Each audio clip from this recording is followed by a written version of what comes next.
That comic podcast.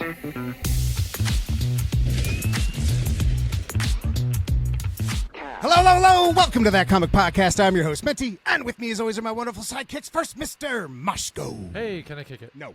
And then there's P. Features. Hello, internets. Buttery as always, and that's it. That's the three of us. As we said, we're going to have an extra show for you, and that's this show, and we are joined by independent comic creator and writer Parker Newman. What's up, buddy? Hey, everything's going well, man. Thank you for inviting me on the show. Thanks for reaching out, because I'll tell you what, I was so pleasantly surprised with what you sent over. So Parker here wrote an incredible book called City of Demons. It's a 12-issue 1920s noir thriller, crime story that we've seen pages, we've read the first issue, and all of us were flabbergasted and floored, so much so that we were like, Parker, get your ass on the show. So here we are. So, Parker, talk to me about what was it about the 1920s? What brought you into that era?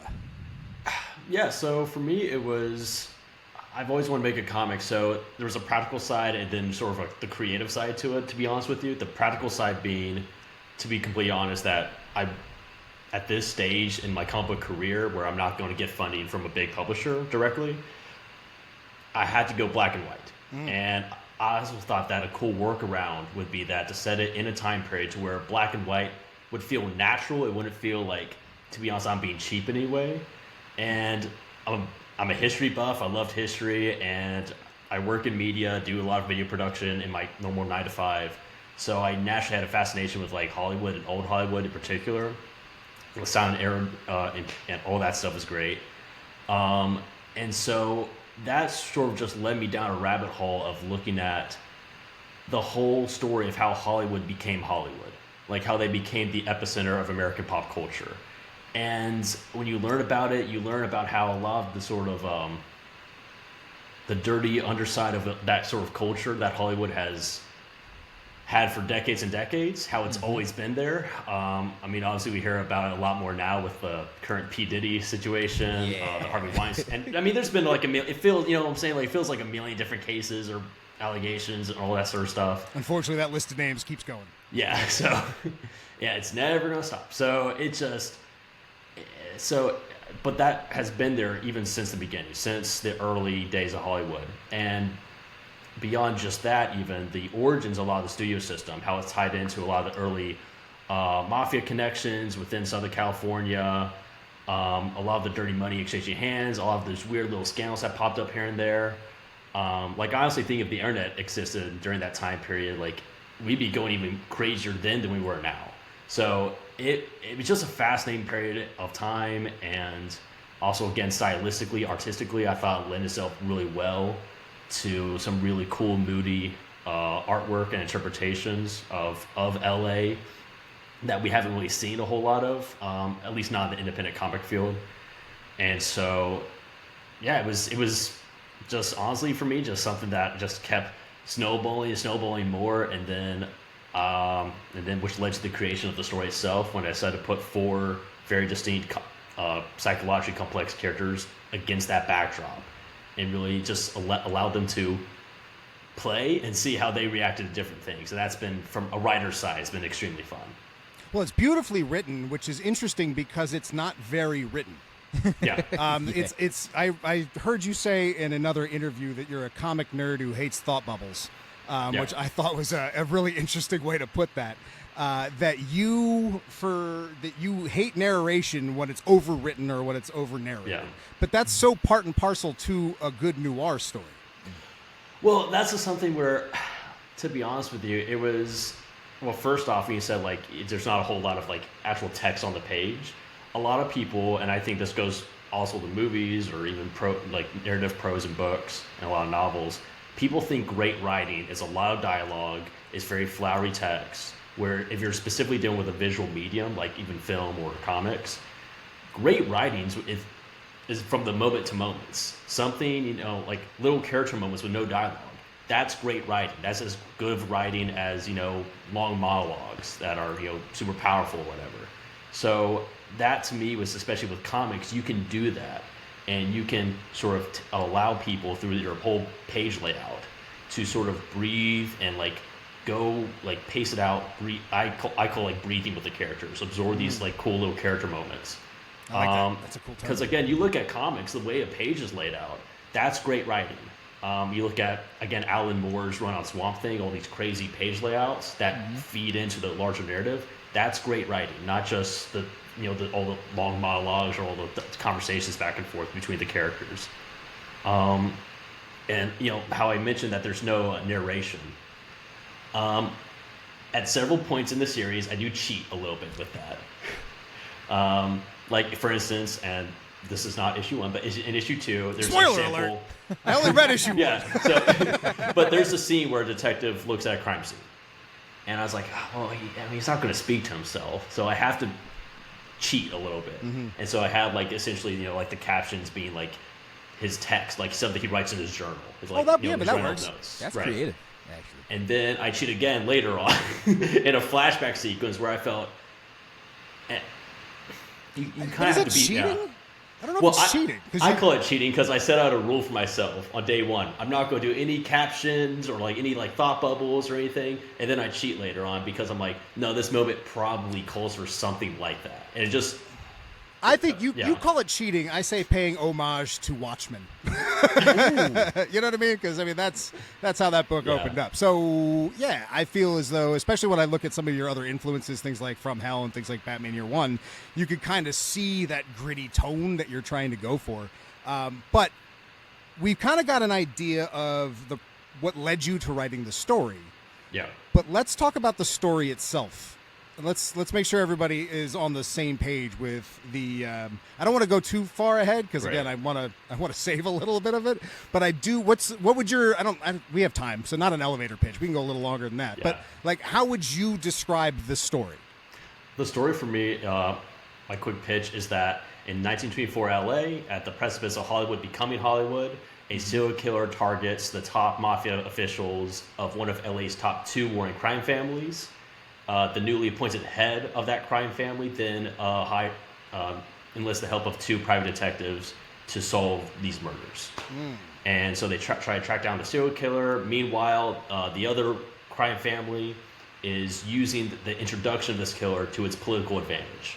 So you have these 2 crime families going back and forth, and you're still guessing exactly what the motivations could be. They're playing with each other in terms of, because this new killer coming in, the newly appointed head wants the killer to be found, but the other people inside his family, the other warring crime family, are using just the fact that there's a new killer out there and twisting the narrative around to their liking so that they can, just get the most power or at least attempt to really capture the heart of LA.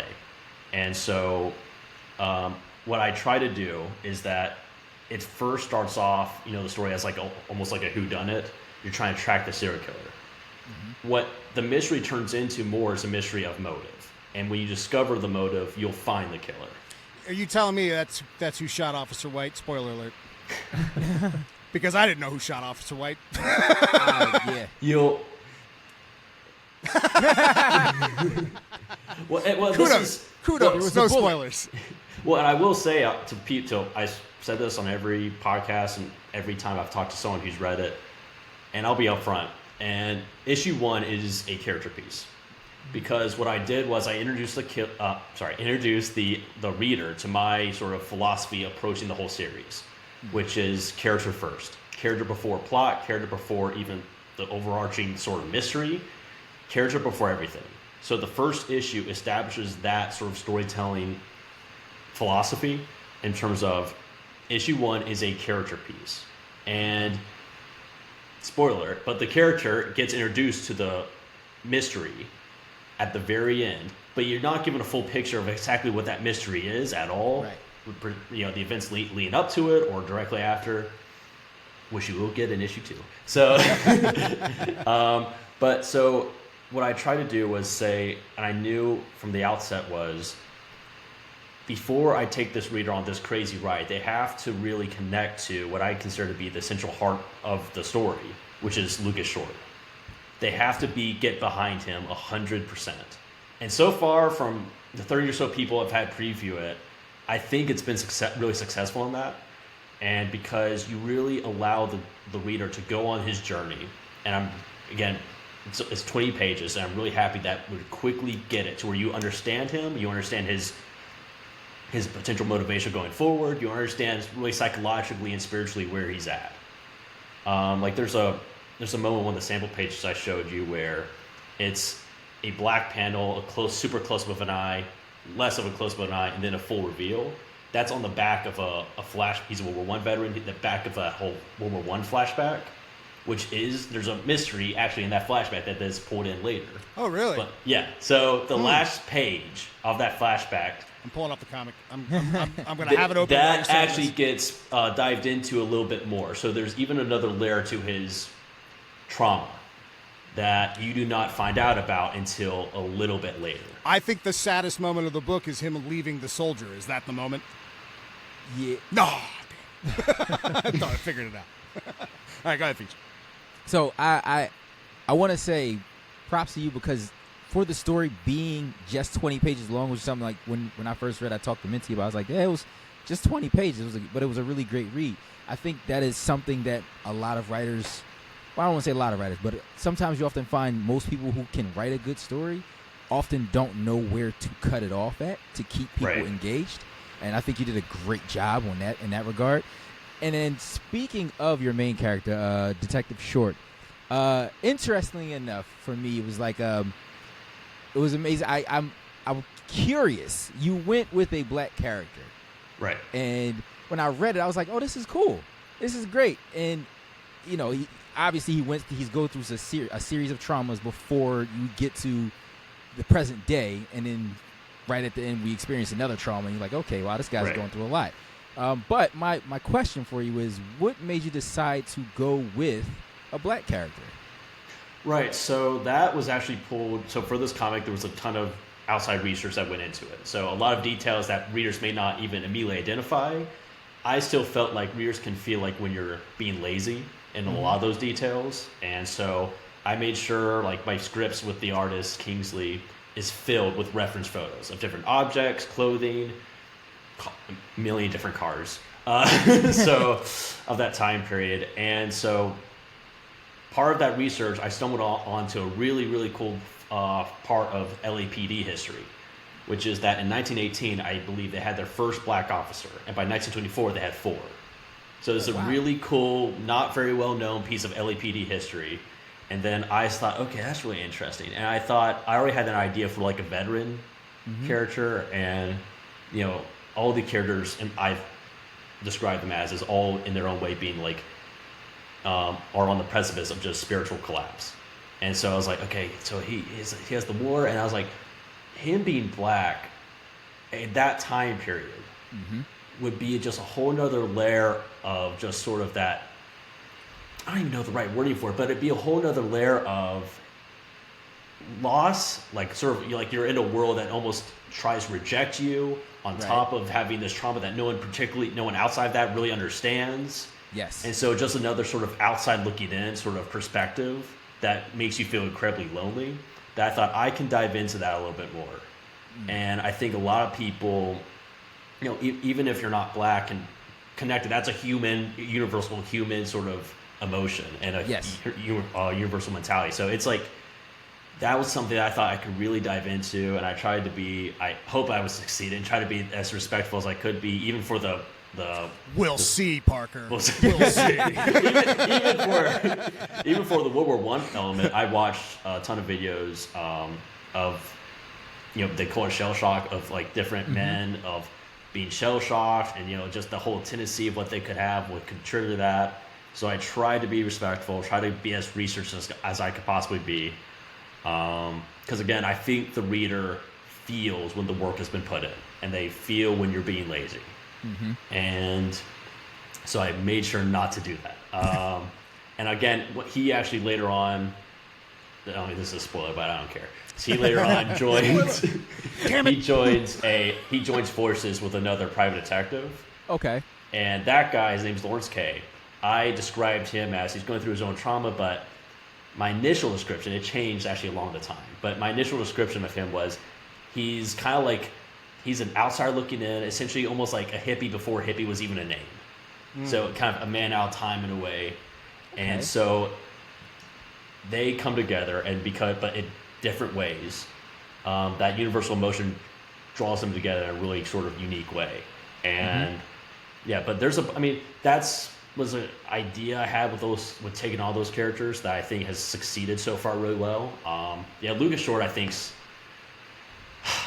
he's my favorite character. I think any sort of character that you just put them through hell and they want to keep on going forward, even when 90% of them tells themselves to stop. I love those characters. That's why I love Berserk. So yeah. I want to say you have my respect, sir. You did a really great job of bringing that character to life. I also like the fact that, I could pick up on that character, understand his struggle, and kind of see where he was at in the present day and go like, this is all relatable. And to be honest, like you said, you wanted to make it so that it wasn't just for someone like me to feel relatable to, but anybody, because you described the emotions, you wrote those out, and I think that actually was excellent in what you did. Well, that's with very little words. You very feel for him like that. I'll tell you, the scene where the guy's begging to be saved and he has to run away is a painful moment, and I've read it twice now, and that panel sticks out to me, and it's such a minute panel when compared to the entire page. But I think that speaks to how well your panel work is. I will say that the panel work of the book was the thing that drew me in more than anything else. That was because that was, as we were going, I didn't have any text actually when you sent me all I had was panel work. But the panel work was very unique, and I was thinking back to some other stuff I heard about. I think it was you in college originally wrote this story as a TV pilot. So I initially came back. So I wrote a rendition of this like an hour-long TV pilot. And I wrote it, and then when I pulled it back out when I wanted to make a comic, and then I made it more specific to the 20s. I was thinking early 1900s, but made it 24. But the original script had a lot more dialogue, and when I adapting that, so that script became essentially the first 2 issues. A lot was cut out, and a lot of those actually scenes have been placed into later issues, or at least like a rendition of those scenes have been placed in later issues. But that first script, which was I think 60-ish pages long, it had a lot more dialogue. It took its time a little bit, probably too much, and adapting that script into a comic taught me so much about the comic book medium as an art form, because with a comic you have to get to the point so much faster. You have to just hit it, and you have to cut out a lot of the fluff that you would typically be allowed to. And so one of the best examples is when Marcus and Lucas have their conversation outside, when they're given just a BS job outside the movie theater. Yeah. That conversation is really short to the point, and you automatically understand, but you get it immediately. You understand the differences between the characters. It's you get a quick idea of their psychological profiles in a way. The original script, that conversation went on, I think, for like 3 pages. Way too long. You got Lucas's whole opinion about. I mean, it was very inexperienced writer's work. You got his opinion about anything and everything. It was just too much, and I cut it down to just the one moment where he says, "Why did you choose to be a cop?" And Lucas says, "I don't remember anymore." And that's it. And that's all the reader needs, and they get the message of Lucas there. And but so I just cut the fluff out. You have to be a lot more direct with the action. Again, the whole art form of or medium of comic book storytelling. I mean, like my work at doing video and film has helped in that. Like in a lot of the framing, I even send the artists hey, there's this line effect in this movie, or there's this effect in this movie. That was early on. Now when I'm seeing those scripts off to the artist, I'm using a lot of references from comics. Because what I tried to look at was, what can comics do, storytelling-wise, that film can't replicate, that prose in a novel can't replicate. And I mentioned it before, but obviously Swamp Thing, I think is the best thing ever.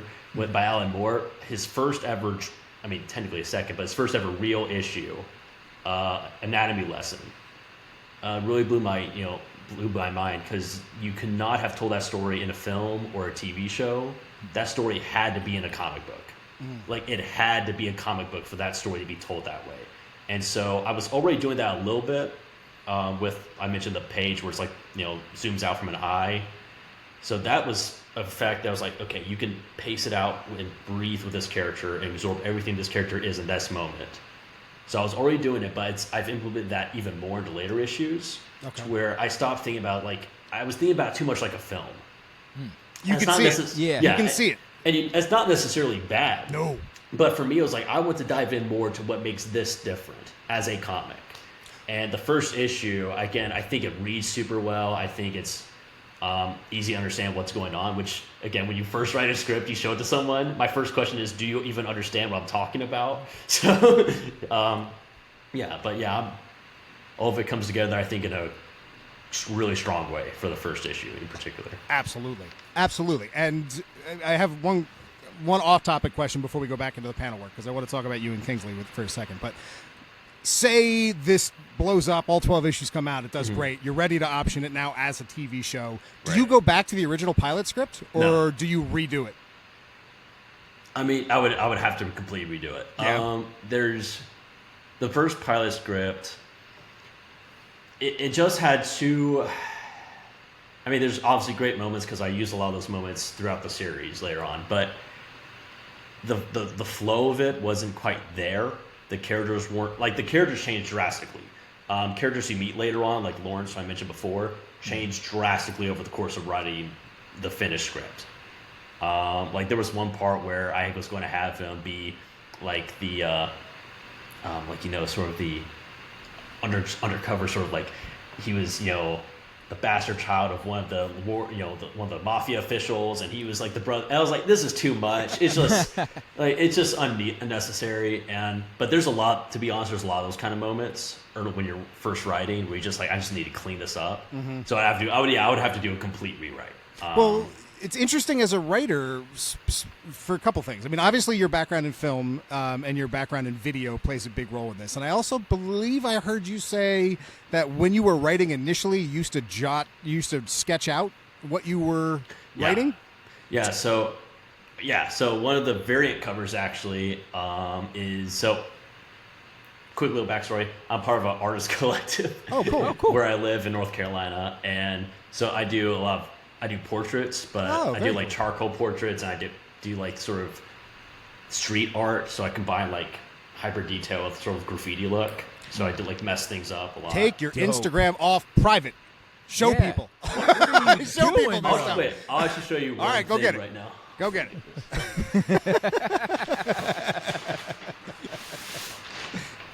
So this is actually going to be the variant cover for one of the later issues, but I'll just show it off now. Oh, beautiful. Yeah. And so... Very cool. Parker, did we just get an exclusive? Oh, yeah, and this is the variant, the original of the first variant right there. Oh, I've seen that. Yeah. I've seen that. I saw that online somewhere. Here we go. That's awesome. Yeah, so... Yeah, just have those laying around here. We're good. Well, that's interesting. So then, if you're that good at art and you have a film background and you're a talented writer, did you find it hard to almost take a back seat to your own book to make sure that the art stood out with giving it to giving the reins to someone? I forget. Was it Kingsley? Is that the artist? Yeah, Kingsley. Yeah. So. Not particularly. I mean, I can draw. I can do portrait work and all that kind of stuff. Without even trying, I'm not a comic book artist. That's just not. That's a skill set that I just didn't refine and didn't try out. Oh, that's why we do a podcast, buddy. I get you. We're right there with you. So it was just so. In a way, yes, because when I was first developing the art style of what I wanted, I went through a couple of ideas. My first idea was okay, I want to find someone who's just going to it's just going to be a black page and we're just going to do white chalk, and the white chalk will be just each. That was a terrible idea. I don't know. It could have worked. No, it was. I had one artist try it, and everything close up of the eyes were really pretty cool. It just didn't do it. the background work is where it gets messy. So unless you're doing silhouettes all the frickin' time, the readability of it's not good. Okay. Especially when you do movement, you would have to do silhouette work. Okay. It just wasn't going to read well. But again, and then after that, I was like, okay, we're just going to do like a Sin City thing, and we're just going to do like hard blacks, hard whites, and that's it. That's the only colors you ever see through the whole thing. And then Kingsley came in, and I found him on social media, and he did like a few like of his own superhero kind of work, and I thought his characters were extremely expressive, and the movement was very. Oh, he did a beautiful job. Yeah, or at least and in comic books, really the interpretation of movement was really strong, and I thought in noir, you don't see a lot of that specific art style that's very expressive in that way, and I thought it would be great. And then he himself added that grayscale, which at least, I mean, it's black and white technically, but there's adds all sorts of values in the page. And I thought that was an interesting choice, because I do find when I was going through it initially, the lack of whites, except for borders and text, I thought was an interesting decision, because when you go through it, I mean, obviously not the first couple splash pages. There's plenty of white that pops out at you. But when you're looking at a page where there is little text, but they're like all the officers, for example, sitting around talking, so Officer Short and Officer White talking to each other. When you look at the page, the panel borders and the text boxes pop at you.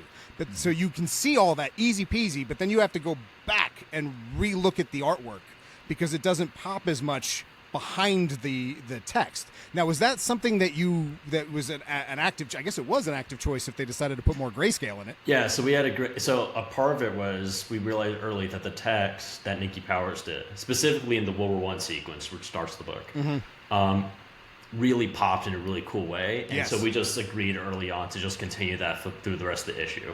So it's cool. It adds a cool dark element that I wasn't expecting. So we include, there's a car chase later on, these headlights flash, and we even toned that down a little bit to have the lettering pop more. It was a risk. I think it paid off. We've been a little bit looser on that in later issues, but in issue 1, that was one of the... No one's asked me about that, so this is really cool. So, but that was a part where I was nervous, because especially when it comes to printing, I didn't know how that would turn out, and printed it here, and it turned out pretty good. So that's a fair point. I've never seen it printed.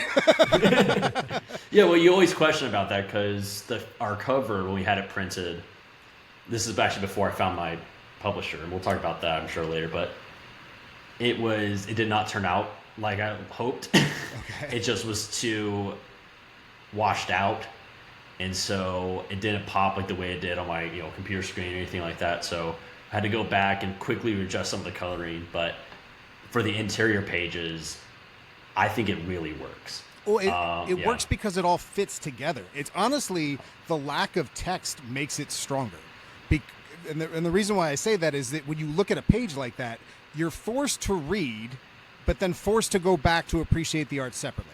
Where most of the times, I mean, the three of us will read 7 to 8 comics a week trying to keep up with these reviews. Guys, tell me how many books that you've read where you didn't even notice the art on the page as much because you were just trying to get through the book. I usually put it down. You put it down when you get to that part? I mean, we've had that conversation multiple times. Like, less text, the better.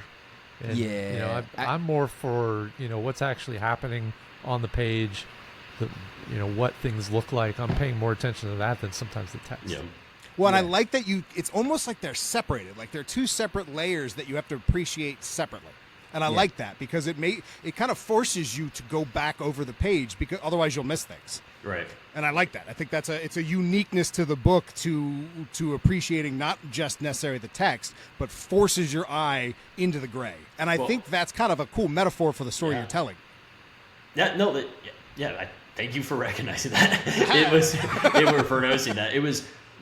And for me, it was like, I know naturally I just hate long narration, but I found other comic book writers. I tried to find some to take inspiration from who also had that grievance and didn't try to implement that in their page layout. So I look back at like even manga like Vagabond, which lets the art breathe with the reader and just experience that very little dialogue compared to other comics.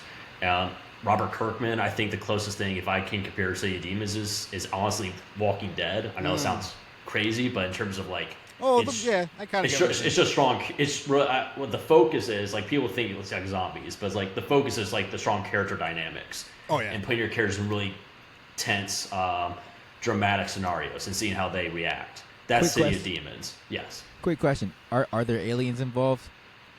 Oh, stop! I know exactly what you're talking about. Yeah. Oh, stop. In my original pitch to Wiseacre Comics, actually I did. Where are the aliens? Oh no, I lied. They're just mafia bombs. Well, in my original pitch, so I mean, I actually have had 2 publishers already. First one was Blood Moon, and then Blood Moon closed down to do the whole Diamond comic fiasco. Oh, that's a shame. Yeah. I was with Diamond. I was with Blood Moon. Hey, God forbid you were with Diamond. Oh gosh, yeah. So I was with Blood Moon, and then the whole process of getting a comic book approved. And typically, it's the first 10 pages. You send a marketing proposal, which is what is this like? Who's the target demographic? Whatever. And then and then it's like there's a story arc, which is essentially a very detailed outline of the whole series. And then there's a outline, and then and then there's sort of like your pitch, which is like a query letter for anyone that tries to submit novels. It's like 1 to 2 page quick pitch, and so also character proposals, cover letter highlighting your experience and the rest of the team's experience. And so after going through all that, found Blood Moon, and then they were sold on the outline, sold on the story arc, and I kid you not, maybe like a week later, I threw both out because I started writing the list of the later issues. I was like, I just don't like this anymore. So I that's a ballsy move, buddy. What saved me though was that the publisher read the new stuff I was submitting and liked it. Okay. So that's what saved me, because I told him, like, hey, this is very different than what I told you before, but I think you'll really like it, because I was confident, and I think I know it was better than what I originally submitted. And the same deal, honestly, for Wiseacre. When I went through the whole process, at that point about had half the series made, and so I had an outline for the second half. I completely changed that within like 2 weeks. Like that outline's completely different now. Same ending, but the way you get there is completely different. So this book's gone through a lot. This book has. I didn't think it did, but yeah, hearing me talk about, it's gone through a lot.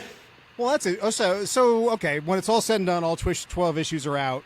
What do you want people to take away more? Like the history, the message of the story, or maybe the perseverance of getting it accomplished? Honestly, I'm one of those people that when someone reads my work, I don't want them to think about me. I want them to be fully immersed into the story. That explains a lot, private Instagram. Yeah, so again, like it took me forever to even put my face out there on social media for the comic, because I did not want.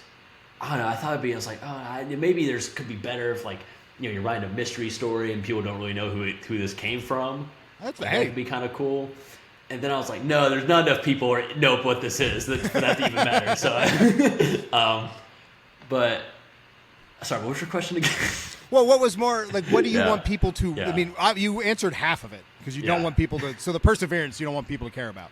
But the amount of history you've put into the book, and the message of the book, because I don't know the full message of the book. Obviously, until I actually get through the entire thing, I don't know what the message is. But I've heard you talk that gender plays a role. I've heard you talk that race obviously plays a role. That the murders play. I mean, not the murders. The serial killer and the crime aspect of it takes. But there's a lot of nuance to the story. Right. Do you want them to take away that message? Do you want them to take away the history of the 1920s setting? Do you what do you want readers to walk away from when they're completely said and done with this book? Essentially, it's going to be just honestly, like, what's weird for it is, I know it's noir. Noir simply have horrible, sad endings, but for me, what I hope at the very end people to get out of it is a sense of, hey, this evil is always going to be here no matter what we do. This is just the world we live in. This is really messed up place. It always has been. It always will be. That does not give you an excuse to stop trying, to stop trying to fight it, to stop trying to, hold people accountable for their actions in that world. So, because again, my idea is that essentially Lucas in particular finds meaning. He finds sort of his own he recaptures who he is by the end. Spoiler alert, but whatever. Stop spoiling the book. But it's like, yeah. But it's like essentially, so he goes on that character arc to where he's right on the precipice of just losing himself completely.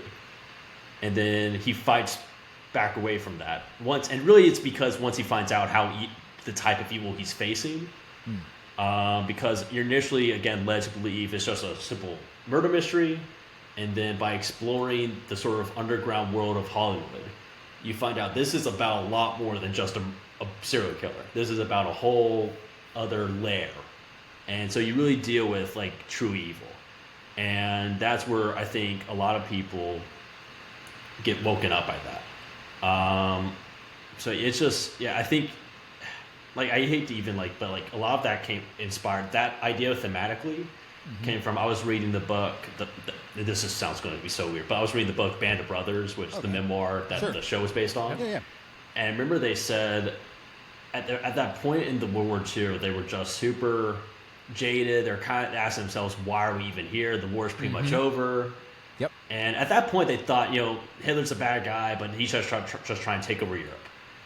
And then when they stumbled upon a concentration camp, then they were faced with, oh my gosh, we are actually against evil incarnate. Like, not just some guy who wants to take over Europe. We're against like demonic levels. Like, this guy's like crazy levels evil. Yeah, you have to make a stand. So that's essentially like psychologically and spiritually that Lucas comes to grips with.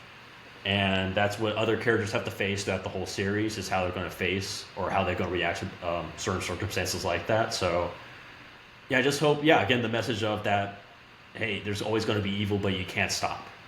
Okay. You can't stop fighting it. So, well, with that, seeing as how you put so much effort into the research of this, as letting us know that there were black law enforcement in Hollywood in the what'd you say, 1917? 1918. 1918. Is there any other tidbits that you came across that really just floored you, especially when you were looking into Hollywood? What just floored me was all these unsolved murders. That's a good one. That's a good example. So, oh my gosh, I'm blanking. He was like the the newspaper. Black Dahlia kind of things. Yeah, I was just. Yeah. So the newspaper. The newspaper tycoon from New York. Citizen Kane, I remember everything about him but his name. Citizen Kane was based on him, technically. Oh my gosh, I am blanking on this guy's name. See, now, we usually have a baby Huey here for this job. But I'm going to dedicate it to Moshko. Moshko, do me a favor. Get to the old Googles. All right, keep going. Yeah, so there's a cool story. So there was a ferry with a newspaper William Randolph tycoon. Hearst. William Randolph Hearst. There it is. And I believe he was trying to kill. I'm trying to remember. I believe he was trying to kill Charlie Chaplin.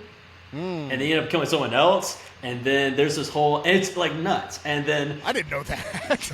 And so there's all this. I mean, there's Fatty Arbuckle, where a woman appeared up dead at his place, and then his whole reputation was ruined. What actually happened, we do not know fully.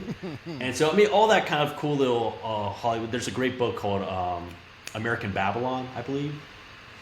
I've read, it's been a few years now, but it will have all sort of the crazy stories of old Hollywood. You look back at a lot of the sort of old mafia families, mafia connections in Southern California that then sprung into the early days of the Hollywood system. So it's really tracking where the money was going was really fascinating.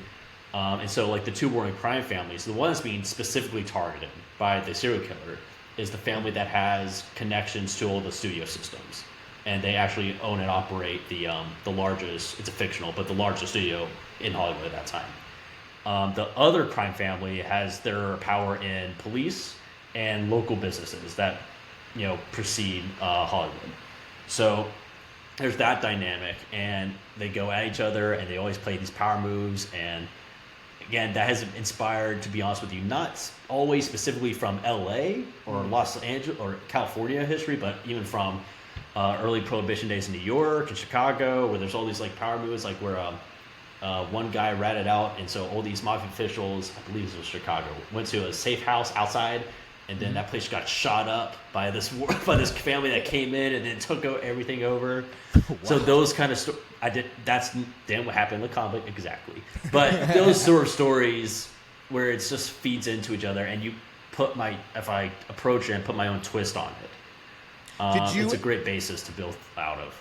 Did you ever feel like the accuracy of the history that you're trying to tell get in the way of the narrative that you were also trying to tell? Like, did you ever have to cheat a little bit? Yeah, all the time. Yeah. Because for me, it was, I'm always going to pick what's best for the story over what's best for history or what was best. So, like... it's fair.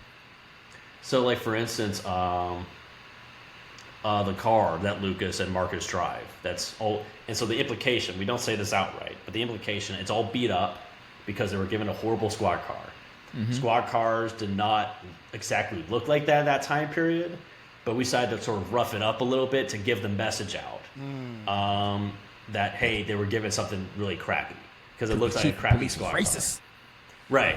And so, and then you find out, well, you find out more about that guy later. But anyway, so, so there's all these little details. To be honest with you, we play a little bit at times. You can even tell by the cover. We play a little bit with the skyline, or by some people's opinion, probably a lot. My workaround is when I'm directly asked about it is to say, well, the camera's just really low, so everything looks a lot taller than it was. Because the skyline of LA was not super. It was not New York City by any means. Even now, like it was mostly 1920. It was mostly like 6-story. I mean, which is taller. Flatter. Well, yeah, they had earthquakes. It's not they couldn't do too high. Right. I mean, and so we play a lot. Again, stylistically, for me, it was like, I forget. Kingsley showed me a page where he had that effect, or on the buildings, and I just thought it looked so cool. I said, keep it in, because I was like, this looks pretty cool. But yeah, there's all this sort of stuff. I mean, we play around with. We don't play around with a whole lot, but we sort of take the history that's there and completely contort it. So we take the history there and contort it to our own world. So it almost plays out like an alternative history in a way. Okay. So it's not quite historical fiction. It's a little bit I don't want to say below that, but it's a little bit separate from that. Close. Okay. Yeah. I get it. So I have a question for you. No way, on a podcast? Get out of here. Yeah. Concerning all the things that you just explained to us, especially about the two warring families, at some point in your story, and you don't have to spoil it if it causes spoiling. I've always spoiled enough. I'll do I know. It's I'm excited for the next. Yeah, right. Both of us. All of us are like. But it seems like at some point in the story, we might end up rooting for the killer because he's taking on these, well, at least one of these families who have control of infrastructure. Yeah. And two wrongs don't make it right, but because he's committing crimes. You are making some assumptions, buddy. I'm just saying. It just feels. I'm grasping. I'm excited for this answer, Parker. So, the killer side, you will. So once you find out the motive, there will be that you could still there is a part of you that will get behind the motive, but the lead up to it is so intense because the killer even starts to ramp up certain actions. They start ramping up. And I even told the publisher this. I'm so happy the publisher was able to read. So we currently have on my side finished 9 issues. Oh, awesome. Cool. So 6 on, and I've even said tonally, it's pretty dark, but it's mostly kind of you're falling in love with the killer. You're seeing these two crime families, and by issue 6 afterwards, the tone gets even darker when you find out really what's going on, and so there's almost like a switch where, especially for Lucas, to where everything gets.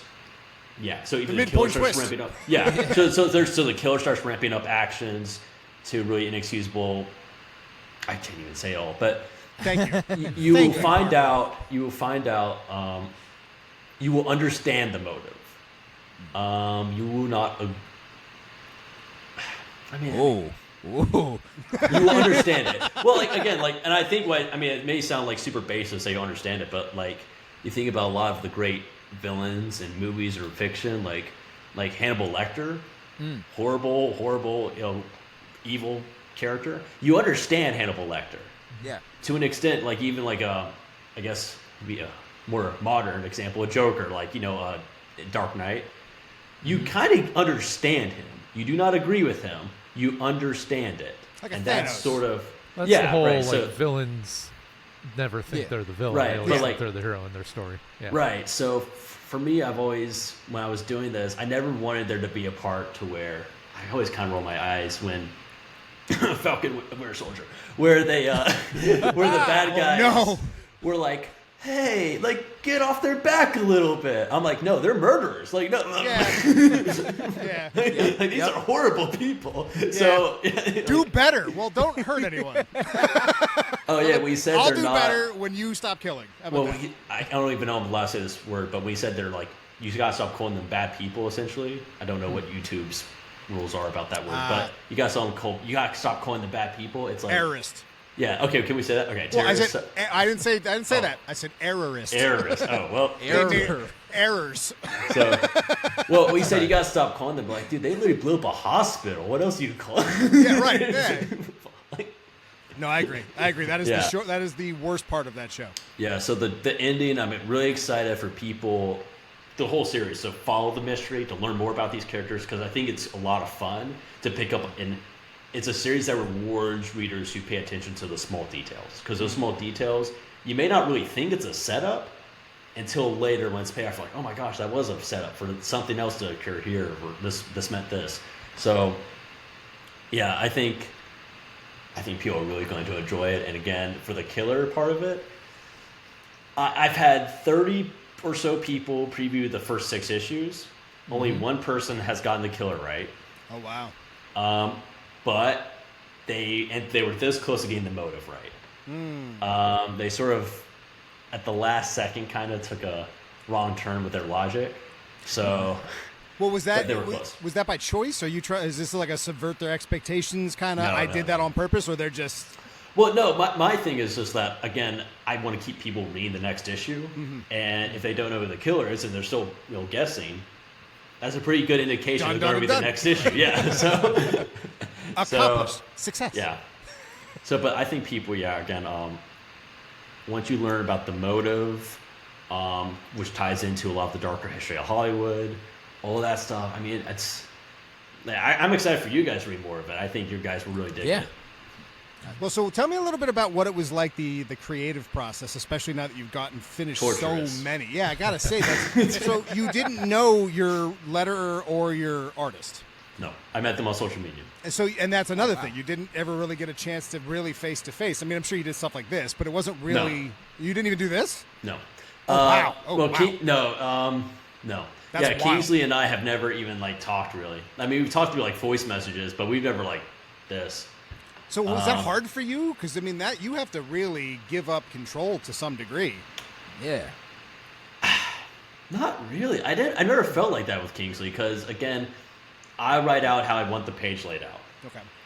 And then if I'm not feeling right about it, I'll go to him. I'll say, hey, what do you think about laying it out like this or like this? And we'll spitball ideas back and forth. But we haven't really had to do that a whole lot, to be honest with you. So a lot of it has just been, hey, I have this idea for this page. Here you go. Kingsley draws it as is on the page. So it's a pretty transactional sort of it's professional relationship. Nice. Yeah. But it's super it's because he's the reason I picked him as an artist is because he just gets it. And it's sort of an innate thing with him artistically that you can't really if I have to sit there and I have to okay, this. Make sure the character has this expression on their face when they're getting punched, and make all this. If I have to over-explain it, then I'm not working with the right guy. Not saying that guy may be a bad artist, but I'm not working with the guy that's right for. The guy who doesn't want to overwrite his story definitely doesn't want to overwrite his direction. Because I write my scripts almost like a conversation with the artist. Okay. I'll write, hey Kingsley, how about adding this light effect? What do you think about that? What do you think about? I'll give them options like I mentioned, like a light effect. I'll give them, hey, what about this option? Like light effect coming through the window. What about this one? What if we add rain here? To have So like this thing? the splash pages, for example. Yeah. Who came up with the splash pages? Were you like, I want a big World War I splash page? Yes. Okay. Yeah. So I had originally when I was looking at artists, I paid 3 artists, including Kingsley, to draw the first 3 pages. Okay. And just to get a good feel with how they deal with, the script, with the panel layout. Also intrinsically, and this is what Kingsley's amazing at, intrinsically, what do they bring to the table that the script doesn't have? Because Kingsley puts his own sort of stamp on it, and he adds a layer of personality to the characters and to the page that you just can't get with anyone else, really. It sort of elevates the script. And so when I was looking at these guys, Kingsley was by far and away the best one. He added a layer of personality to it. His characters, I think, he draws them in a way you immediately get them. Like it's just one look, and they're very easily recognizable. They're memorable, and so it was just, he just added a layer of sort of iconography to the work that was not there before. I did not think was going to be there. So yeah. But he earned your trust before it was like, go Oh out. yeah, and we've been working for a while now, because when we got laid off, when we got hit with Diamond Comics, going under, and then that's close enough. Yeah, that's close enough. Well, and then we lost our publisher, and we didn't have a publisher for about 2 months.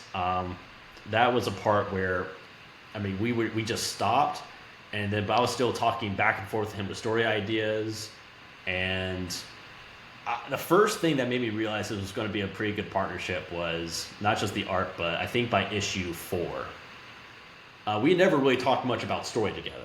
Okay. It was always at that point very much, here, draw this. Oh, this is awesome, thank you. Like that, but our relationship has evolved a little bit past that to where, like, by issue 4, he messaged me on social media, and I was like, and he's like, hey, I need to tell you something. And that's, which I hate when someone does that. And just tell me. So, and I was like, call me, it's important. And I immediately assumed the worst. I'm like, oh, he's gonna not be able to do this anymore.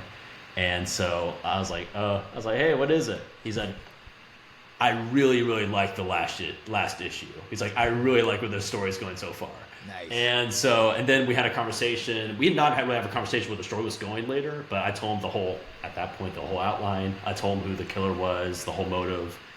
Was he as mad as I would have been if you just told me who No, the he killer was. Okay. No, he was psyched because he was, he was psyched because he even says like, "Oh my gosh," he's like, "Oh, this is cool," and it's been great because even when our first publisher left us, I thought, Kingsley, he's probably just gonna go to another project that was a reality I thought was possible, and he says like, "Man," he's like, "Yeah, we need it," like, but he was spot in, I think, because he really connects to the story. Mm-hmm. I think, again, he even said artistically it's a project he became passionate about when he saw what the direction it was going.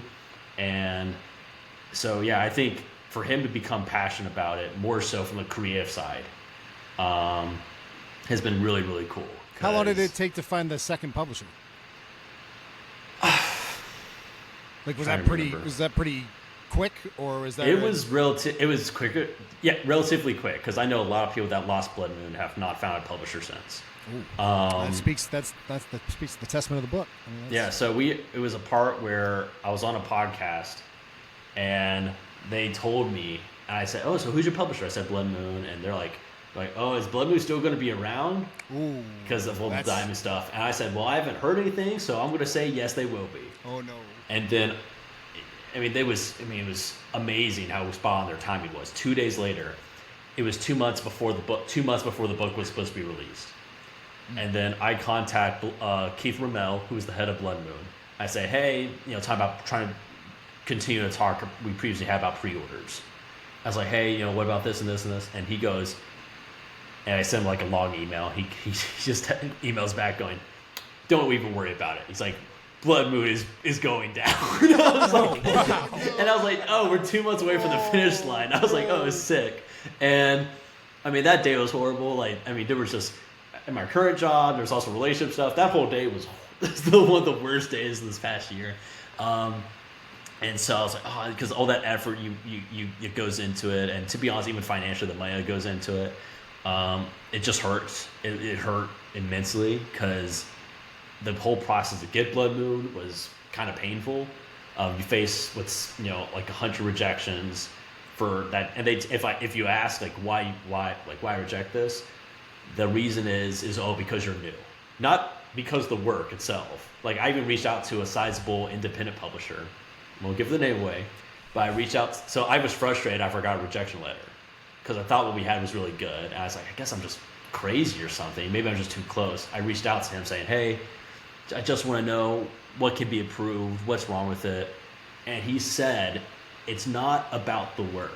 He said, I actually really liked what I read. He's like, but you're just new to this, and you're a new face, and you don't have like a pre-established audience, which from a business side I kind of got. But it bummed me out because it had nothing to do with the work. And I was like, okay. Yeah. All right, so now all the more reason to get your profile off private. Yeah.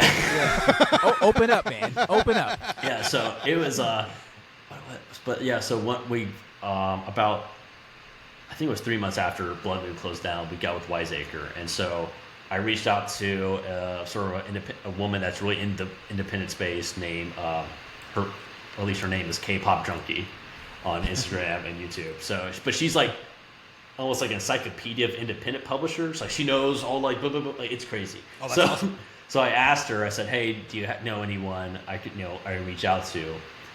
And at the top was Wiseacre, which is headed by Frederick Littles, who I knew of a little bit in independent comics because he had at one point was a part of Godhood.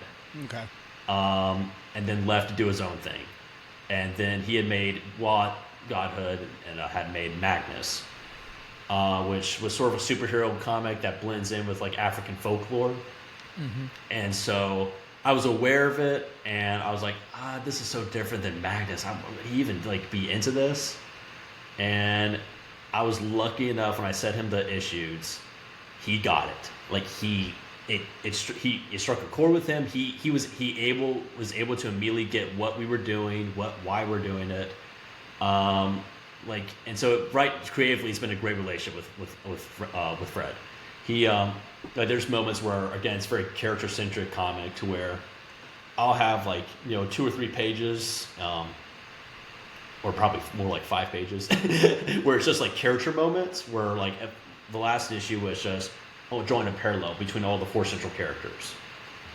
Not important to the plot, not important to the larger mystery. You're just focusing in on honing in all the characters and their like mindset at that point in the story. And I have those sort of like thematic moments a little bit throughout the series. And every time I do it, I'm like, oh gosh, Fred's going to kill me because we only have 20 pages and we're just wasting space on with the plot. But he doesn't. He gets it.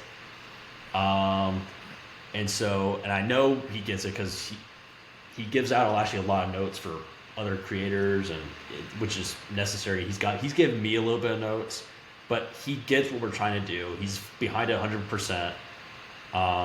So we've been really lucky in that regard that we found a publisher who understands it. We're able to network with other, which we didn't have before, other creators at the company. Sort of just throw spitball ideas back and forth stylistically about the art typically.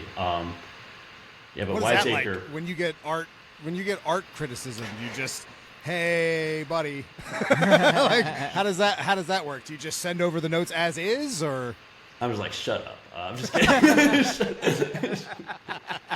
Oh my gosh, my attitude. I don't know. It's weird because I'm like everything out of context, like, and even with the comic book art. This art out of context may mean different things to some people. So you show it, and let me rephrase. The people at Wiseacre, no, but like, I mean, we show the art, and typically, I mean, it's always very positive. Yeah.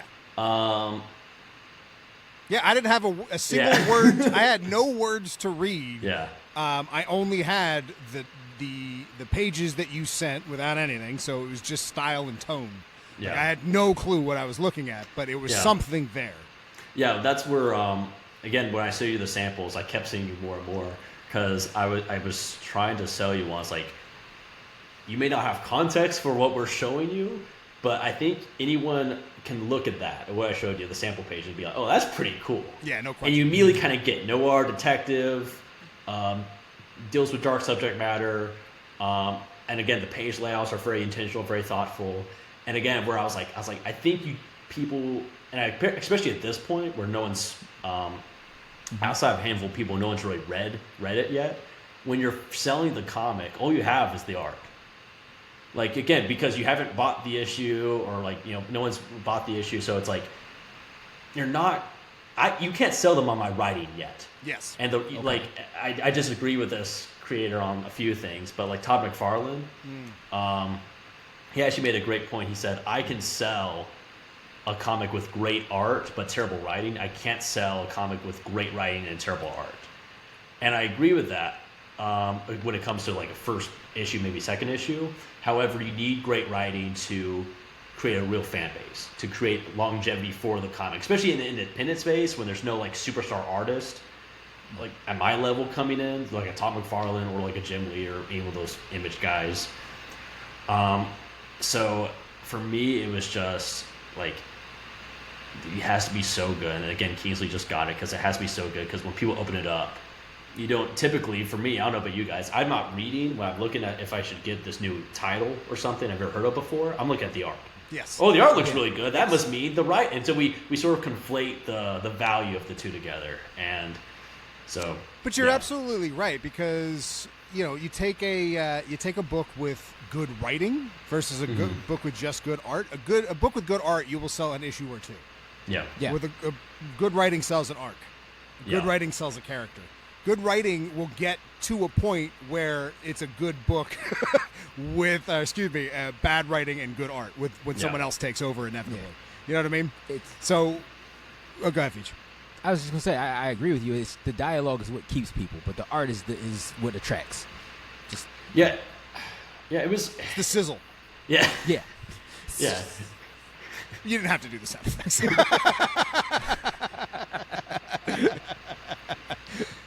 All right. Well, so let's say all 12 issues are done. They're out and about. Everything's going really well. The book's moving. You're happy with it. You're ready to move on. I've heard that you're interested in doing a sci-fi story next.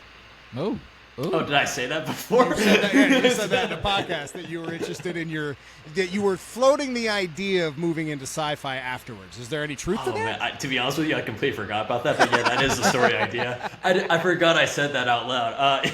So yeah, there's a bunch of ideas flying around. I would love to do, honestly, a Western.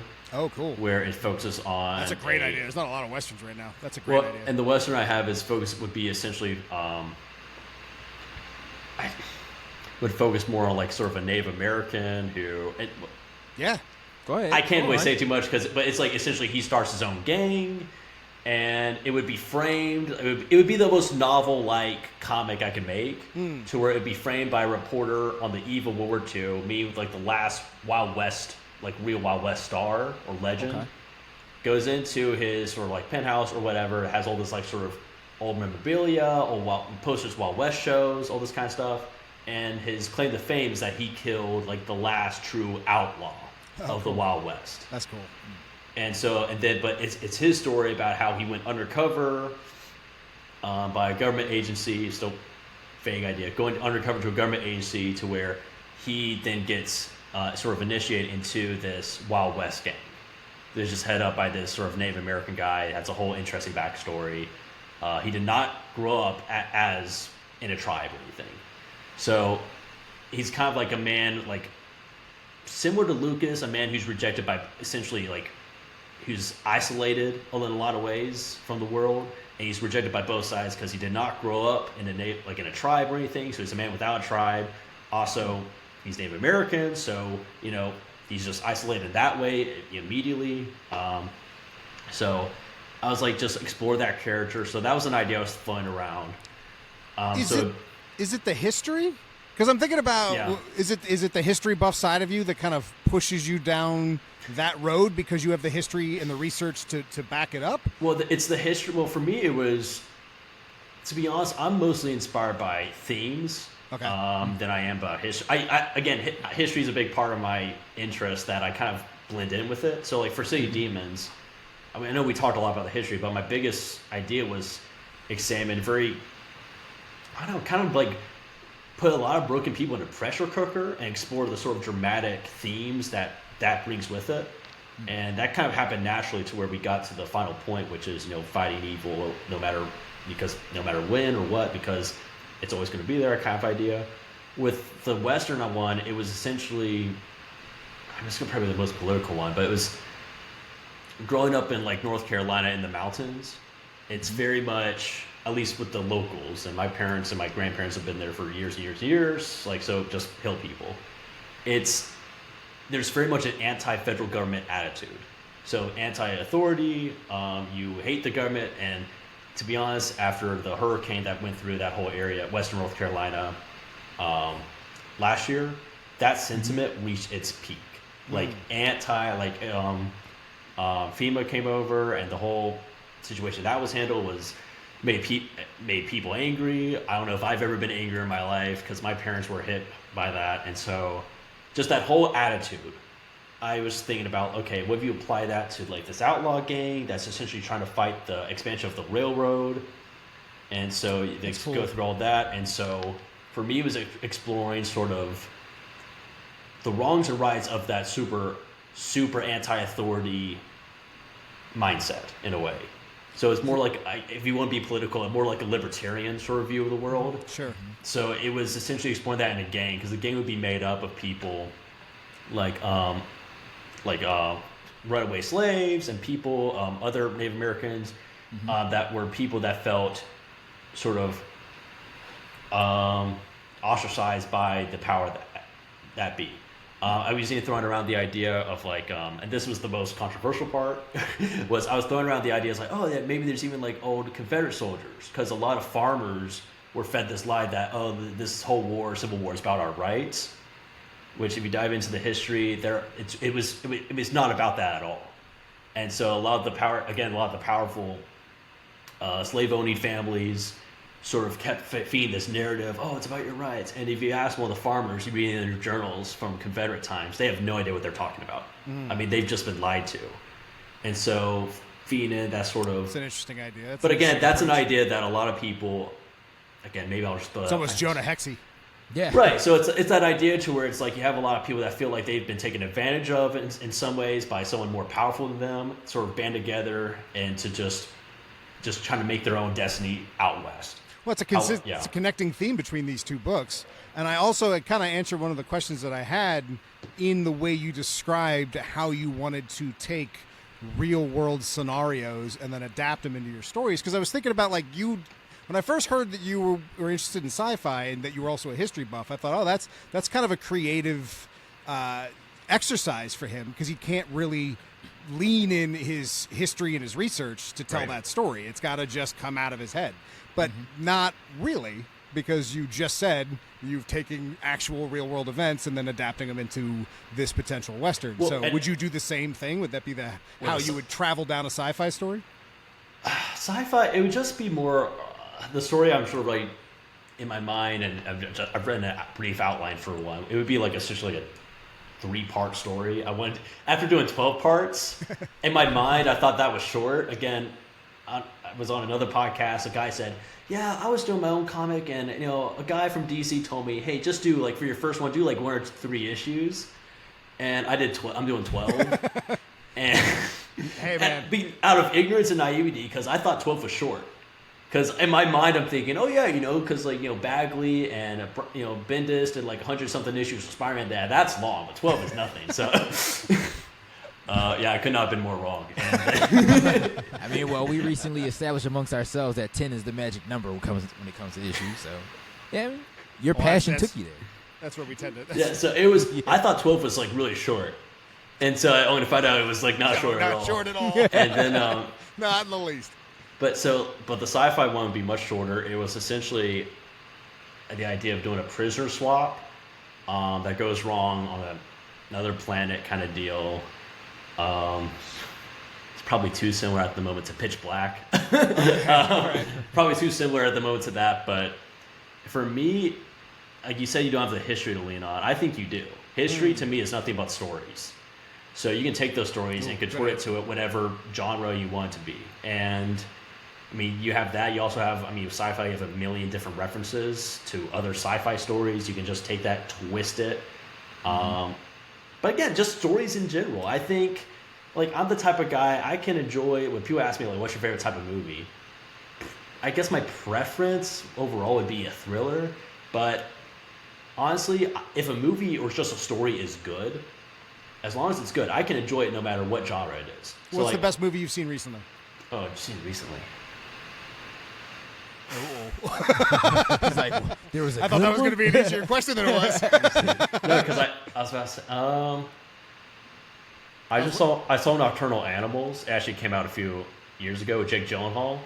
I don't know that one. I thought the script was one of the most creative, one of the best scripts ever. I'm surprised. It was so good. I mean, I'm honestly amazed Hollywood made it. It's called Nocturnal Animals? It's with Jake Gyllenhaal, and so the whole, it's about a woman. She broke up with a guy, and then that guy writes a thriller novel. And so she reads it, and the novel, and you're at first kind of like, what the heck is this? No, point to people, it's like an artsy movie, but the novel, through its own metaphorical way, reflects the downfall of their own relationship. And so it's really cool. I really dug it. But my point being is that I don't care, like, the genre story is in, as long as it's good. Like, I love Pride and Prejudice, like the Keira Knightley version. I love the show The Crown on Netflix. I don't even care about the royal family. That show is awesome. Like, it's like, all this stuff. Like, again, I can enjoy. And it's probably the history buff for me, but I can enjoy The King's Speech as much as I can enjoy the original Star Wars trilogy, as much as I can enjoy, like, Nicholas Winding Refn's newest artsy-fartsy movie. As long as it's good, and as long as I think it's successful in what it's trying to do, I'll enjoy it. So, like, again, I would love to do a Western, I would love to do a sci-fi, I would love to do a horror comic at some point. Well, we're definitely going to have you back on, so I want you to think about this question until that time. Oh. What makes a good movie? You don't got to answer now. Don't got to answer now, but that's the who knows? You would know. Well, You said if it's any genre, any story, but what is it about them that makes them good well, to you? I would say just the overall. I would say just like an ability to be invested in the characters over time. But I say that, but then again, you find something that completely contradicts that. Like the original Blade Runner, I don't particularly connect to any of the characters. Harrison Ford is kind of a vaguely drunk man who doesn't have much going on for him, like in terms of just personality. I think that movie's like a masterpiece. So, But is it's not a masterpiece because it's a character story, but more of a world building. well, I don't know. I feel like there's an emotional core to that movie. Okay. Like people talk about the world building, the sci-fi influence. There's an emotional core that I think the sequel's objectively better, but the sequel it misses, and it's like there's an intrinsic part to it that you can't even like. I mean, it's just a heart to it that the first one had. And maybe it was just like the atmosphere mixed in with it, but there was a heartbeat to it that the sequel didn't have. And I think I think the sequel is a better movie, but there's a heartbeat to it that just made the original really special. And you don't see that with a lot of movies or a lot of stories. I don't know. All right, one last question because we're going to start wrapping up soon, but you're now keeping me going with just I get more questions popping in my head. So then, out of curiosity, why are movie theaters failing? I think movie theaters are failing because people realize that, again, the convenience of going home. I think we've gotten to a point to where it's I think, to be honest, I think the biggest reason is the pricing. The pricing has gotten to the point to where you have to sell me on this movie being a spectacle before I have to go to the movie theater. I couldn't agree more. So it just got to that point to where, like, again, that's why people talk about like how Marvel is like really need a movie theater experience. The problem is that, again, to sell people on going to the movie theater, unless you're some crazy big name, like if Nolan came out with like a micro budget movie, people would go to it because it's Nolan. But for 99% of the time, the only movies that can create that spectacle that we all expect and with that high standard we all have are movies with like $100, $200 million budgets. And you don't want to take the gamble. Right, and so mid-budget movies are only be taken on by streaming services, but they make so much of them. Even if something's great, it's going to quickly be forgotten about. So it has no cultural sort of value at all. The worst, I just feel like with movie theaters, again, I think if you lower the, now I don't know how they would do this because again, the whole price structure, what money goes to movies, or like studios versus themselves. It's just the price. The price has gone way too high. Like I remember in high school, I would go see like some of the superhero movies with my friends, and I thought it was expensive when the tickets were $7. I remember as a teenager thinking, "Oh, $7 for a 2-hour experience. This is crazy." And now it's like $15. I'm like, "Oh my gosh." Yeah, but you get popcorn buckets now, Parker. Yeah. You get popcorn buckets now. I will say, like, I don't know. I feel like it's a weird thing with movie theaters because again, Marvel, the superhero ones are the only ones so far keeping people coming. But even Marvel has recently started to struggle. Thunderbolts, which was legit a really good movie. I'm watching that as soon as we finish. It's really darn good. I was surprised because I did not expect much of it, to be honest. We all agreed. Yeah. But Actually, again, no. Features was on his high horse for a good while, saying that's going to be a sleeper hit. A friend had I said that. A friend had to convince me to go see it because I did not care about any of the characters going before I saw it. I didn't care. I thought, why would you want to make this? I don't care about any of these people. My interest level was 0 for that movie, and then I came out going, I actually really enjoyed that. It's one of the best MCU movies. Oh, it was sick. I was like, this is really cool. Yeah, they nailed that. Yeah, it made me care about all the characters I didn't care about before. John Walker included. I'm sure you hated him. Yeah. Well, my actually opinion on John Walker was I thought he was done so dirty in the Captain America show because he kills this guy that he thinks kills his best friend. And he's like, this is how could he do this? Oh. The dude was an terrorist. Like, he was a murderer. And you want me to think that John Walker's the bad guy? I don't think so. And for me, it was like, he's an American soldier sent there to kill these people, like to kill the terrorists. And now and now that he's a bad guy for doing his job, are you kidding me? Like it was such a stupid thing. And then he's like on trial for carrying this person. Like, what? It was so. I was like, and also the whole disrespect. I was actually on his side for majority of that show. He like won the gold Medal of Honor like 5 or 3 times or something ridiculous. Which I mean, like no super soldier serum. That's like his no one. I don't think anyone's ever done that. It's like amazing. And then Bucky and Sam were like, yeah, you're not good enough. Like, dude, this guy won the Medal of Honor 3 times. I think he's good enough to be Captain America. I think he's good enough for Captain America. He was not good enough for the serum. Yeah. No, not at all. And I think the serum is why he killed the guy, not anything else. I think the serum is what made him. Oh, I just got so mad. He killed him. He's like, this is a horrible. He murdered him. He's a soldier sent to kill these people. Like, what do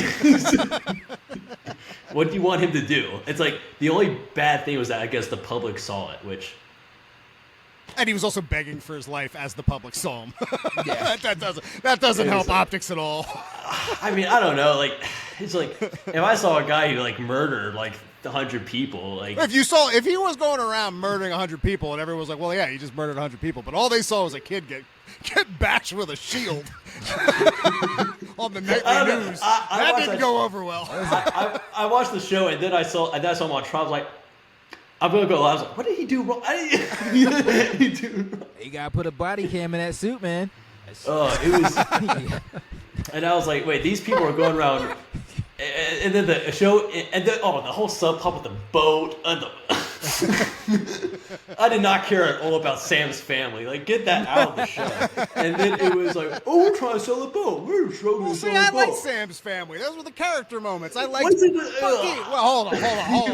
I was about to wrap this up too. Mister. I like these small character moments. Bucky and Sam on the boat were the strong character moments of that show. You gotta do better than that for me. It was like for me, it was like they were like on the we gotta sell this boat, and it was like this feels so separate from everything else that's going on. And like his sister is like, we gotta sell a boat, Sam. We gotta sell a boat. It's like he's trying to be as Captain America without serum. He has a lot more important stuff going on right now. Talk to it, Sam. Yeah. And it's like that's true. Sound effect. And then you had this whole. And then there was like weird flirtation with and then you have this whole Baron I almost Zemo. want to. Don't even send me the second issue. I'm just gonna have you on just to go off on Captain America. Oh, and then for a the while. new Captain America movie comes out, and then oh my lord. And I had fun with it initially, and I sat back, I thought about it more, and then I kind of hated it. And then Whoa. I'll say one thing about that movie. It's amazing. That's like apparently like top 5 all-time highest budget, most expensive movies ever made because of the reshoots. That movie, I mean, it looks like an expensive Hollywood movie. That movie does not look like a top 5 all-time, most expensive looking. And then there's like this whole thing where it's like, the exposition is one of the worst done exposition things I've ever seen. Like the news reporters, it's so unnatural. Hey, so and then like General Ross, his daughter dated Bruce Banner. Do you remember that? And then he blew up Harlem. And then it was like and then it ends with that same stupid thing. And then it was horrible. And then the exposition was the most, it was the most unnatural thing ever. Like, they're like, General Ross, his daughter dated Bruce Banner. Do you remember? Like, it was so... Yeah, no, the it was such exposition... The exposition of that movie is bad. Now, I do give that movie more credit than most because of what it's trying to accomplish. It's the same reason I give Days of Future Past credit. Days of Future Past, it's not the best X-Men movie, but what it had to contend with and do was a lot. So the fact that it's a fun movie, even with what it was trying to accomplish, is tough to do. And that's what I think about Captain America 4. Captain America 4 makes Days of Future Past look like Godfather. I mean, there's a These whole are hot takes, man. He edited this with some hot takes. There's a whole side character in a hospital, and I don't care. It's like, sorry, Sam, I tried the best. Who are you? Like, like this whole deal. And then it was just, I will say this: Anthony Mackie, great actor, really charismatic. Sam Wilson is a really charismatic character. The movie, and if I'm being critical, like more critical, that movie's biggest job it had to do was make me care about Sam Wilson as a leading character. Mm-hmm. I don't think Sam Wilson. It didn't do that for me. I think Sam Wilson is still not a very interesting character. Again, like Steve Rogers, you had to quickly describe him. Like, oh my gosh, Steve Rogers. He's a skinny guy from Brooklyn who would jump on a grenade without a second's thought. Sam, so far as Marvel's defined him, is a nice guy. And wow, I mean, he did put on a wingsuit with no armor and went up against a battle tank in the air, alone. Wait, with when no was... in Winter Soldier. Winter Soldier. He doesn't have armor. He's not Wakandan. He's not. Oh, yeah, but just he's a good guy. He's in a t-shirt and jeans and some wings with some Uzis. I know, but I mean, he's a good guy. I mean, he's like. But what you're saying, Steve would jump on a grenade. I'm just saying you can easily define Steve right now, and like he's very specific with Steve. You can specifically define him. Sam is a good guy. Again, they need to do something with Sam to make him more interesting, in my opinion. I think Anthony Mackie's too good of an actor not to do that. The setup for Sam Wilson not having the serum is too good of a setup not to explore that in good, interesting ways. And all the setups there, Sam is still not a very interesting character. I mean, oh gosh, that movie had Bucky try to be a congressman, and then they throw that was a terrible. He was like an assassin. Oh, he was an assassin. And I just can't see him. I can't see him campaigning. Right. Oh, and then the leader, he's 100% right 50% of the time. Give me 50%. And it was like that guy. Oh gosh, that movie.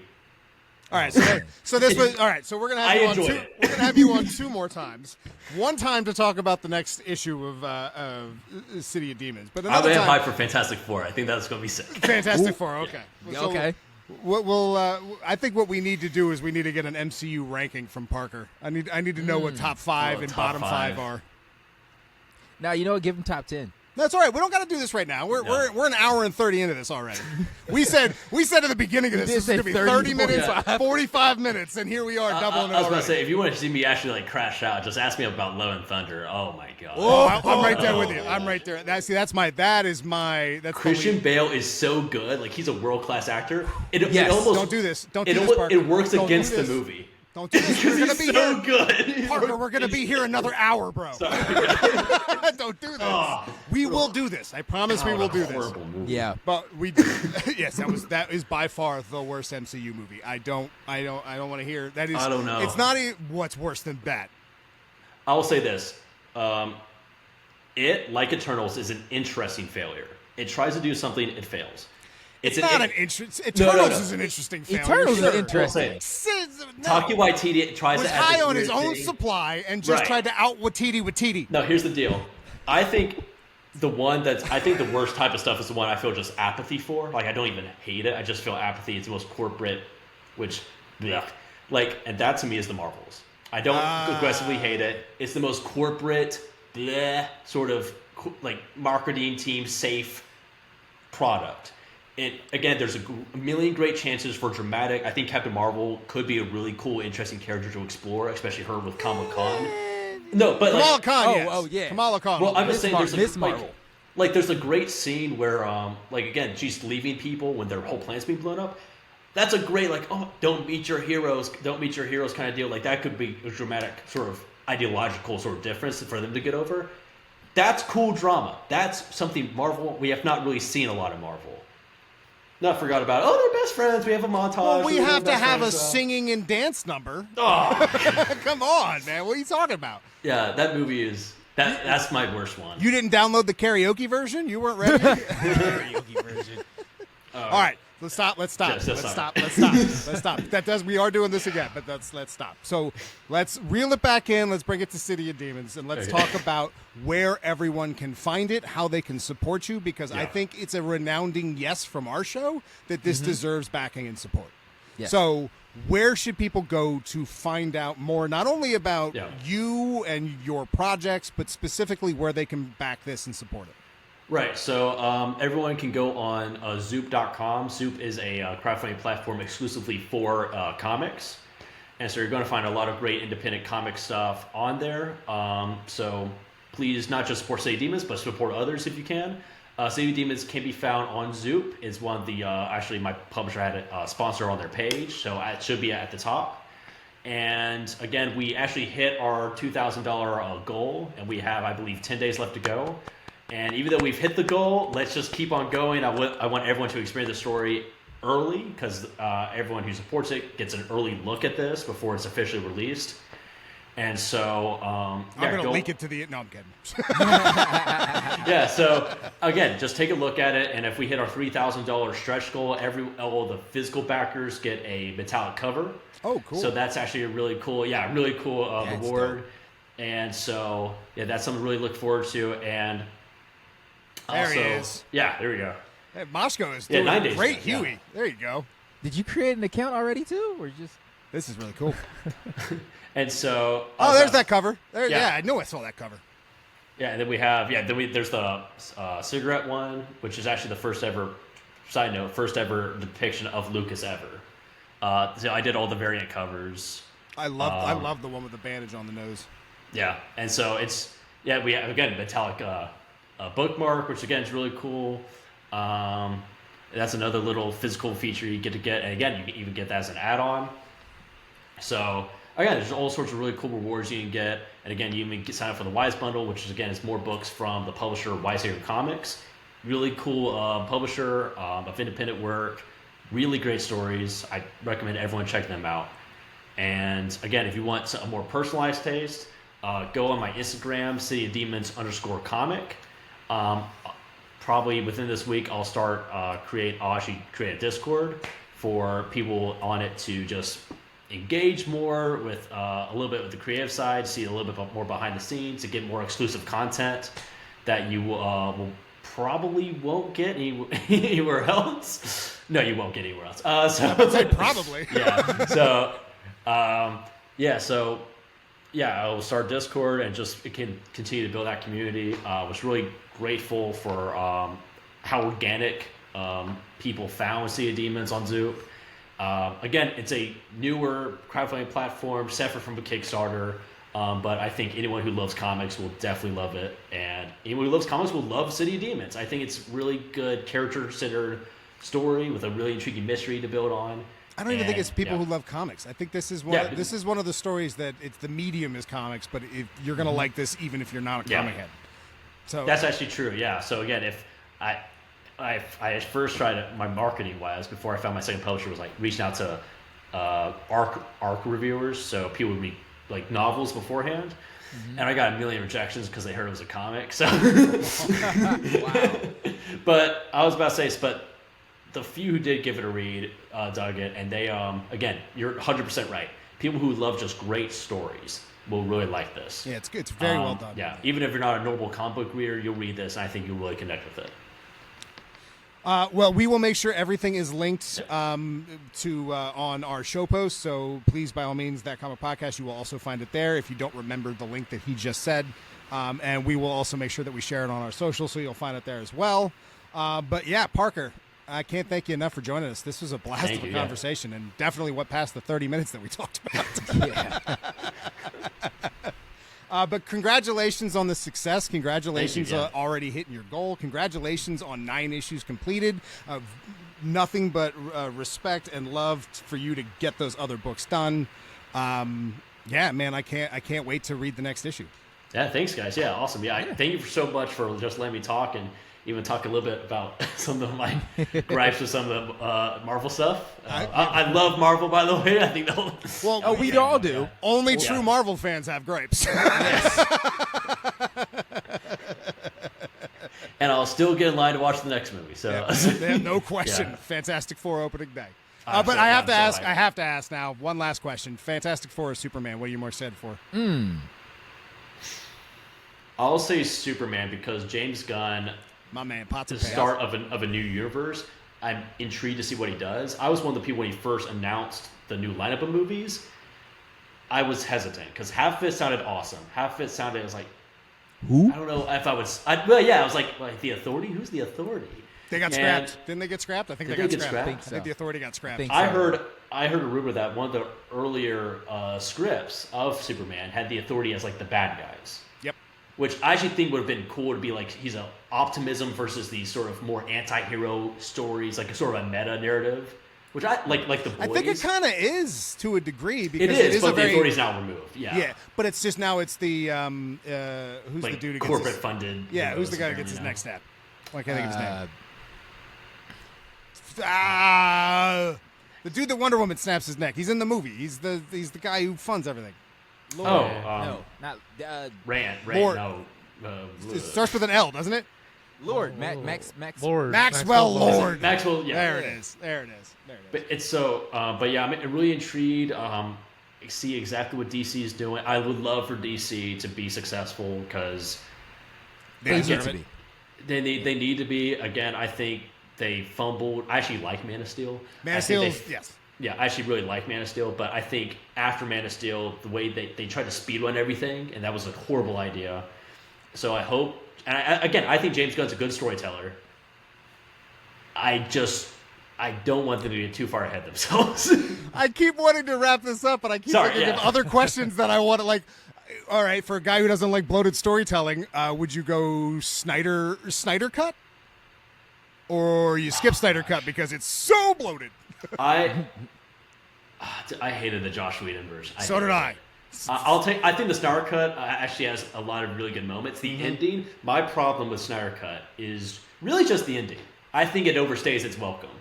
That's really my biggest issue. Oh, I think the rest of it. so many scenes overstay their welcome. No, okay, well, I actually disagree. Like, so I'll take. Aquaman? Hold on. Oh, the Martha scene. I know exactly what you're talking about. That was I got a hot take. Okay, that was bad. You're all going to So disagree stupid. with, but I will take the Marvels dance and singing a dance number Okay. over the Oh, I know. Aquaman sweater song. Like what? Yeah, I don't know what the heck that was about. No, thank you. Oh, and the Seemed Martha like some scene where it turns crazy out to be ritual. Martian Manhunter was Oh, horrible. It makes no sense. That scene's actually good. by the way, Oh. I'm Martian Manhunter, and I'll be here on for the next. Yeah, so movie. he just ruins his own scene. It just. Oh yeah. Okay, that movie has issues. It's miles better No than question. the Whedon cut. No Miles question. better. If you watch it in 4 cuts, if you watch it, if you sit and watch it 4 years, trying to watch that movie in one sitting is rough. Yeah, it is rough. And they and for all the Snyder fans who are against James Gunn right now, The Snyder Writers. Yeah, Snyder Writers. If you want to see Snyder with like no leash on him at all, watch Rebel Moon and No. you'll be horrified. Don't tell him to do that. You're trying to warp people's minds. We want to wean them off. No. Because have you seen Rebel Moon? We watched the first Yes, one, and that was it. Not going further. Yikes. Not going further. I'd rather watch Star Wars. I was about to say, like, you hear about, this was supposed to be Star Wars, and Kathleen Kennedy said no. No, dude, because it's. Have you read? It's horrible, dude. All right. Sorry. Time. You can find the show at That Comic Podcast everywhere online. That's at That Comic Podcast to your social media choice. The list is Twitter, which is That Comic Pod. But again, That Comic Podcast is where to go. You will find the merch store. You will find the toy reviews. You'll find all that jazz. But again, ThatComicPodcast.com. I am Menti. Thanks so much for hanging out. Moshko. He said 3 things. And I'm Features. And that's Parker. Yeah. And if you made it this far, please like that, smash that like button. Jeez, on YouTube. You're Follow, trying. subscribe. We're trying. We're did. new to YouTube. We're trying Yeah. here. We're trying with the video stuff. Now, Parker, since you are a rather private individual, where would you prefer people to find you? Nowhere. No, I mean, honestly, like, if... You got a social for your book. At least plug I the was social about to for say, your well, book. I think the social is actually on the bio for Sea of Demons. Okay, so good. All Sea of Demons _comic. In the bio, you'll find my private Instagram. So if you just want to give me a follow, I'll let you follow. Well, it's too late now, Parker. The interview's over. We're coming for you. All right, ladies and gentlemen. Thank you again, Parker. Definitely go out and get that book. Support. And deuces. Excelsior. That's that, huh?